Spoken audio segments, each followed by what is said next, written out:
আজকে দেখো আমাদের পাড়ার এক পুকুর থেকে আমরা তেলাপিয়া মাছ ধরে নিয়ে এসেছি। আর এখানে মা মাছগুলো কাটছে, এই যে দেখো। তো আজকে সকালবেলা হয়েছে কি, যে আমাদের পাড়ার একটা পুকুরের জল সেঁকছিল, তো সেখানে গেছিলাম, সেখানে গিয়ে একটা তেলাপিয়া মাছ পেয়েছিলাম। তো মাকে বললাম যে আজকে এই মাছটা ঝোল করো। তো মা বলার পরে মাছগুলোকে ভালো করে কেটে নিয়ে ধুয়ে নিয়ে তারপরে এটাকেই রান্না করবে আর কি। তার সাথে বাবা কিছু মাছ এনেছিল বাজার থেকে, তো সব কিছু মিশিয়ে একসাথে আর কি রান্না করা হবে। তো দেখো মাছগুলোকে হলুদ নুন দিয়ে মাখিয়ে তারপরে তেলের মধ্যে ভালো করে ভেজে নেওয়া হচ্ছে। এরপর মাছের ঝোলের মশলা করা হচ্ছিল, তোমাদেরকে দেখাই কত সুন্দর কালার হয়েছে, এই যে দেখো।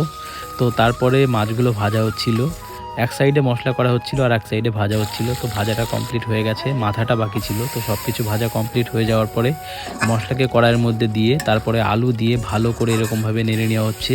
আর তারপরে হালকা পরিমাণ মতন জল দেওয়া হয়েছে, যেটুকু আমাদের দরকার।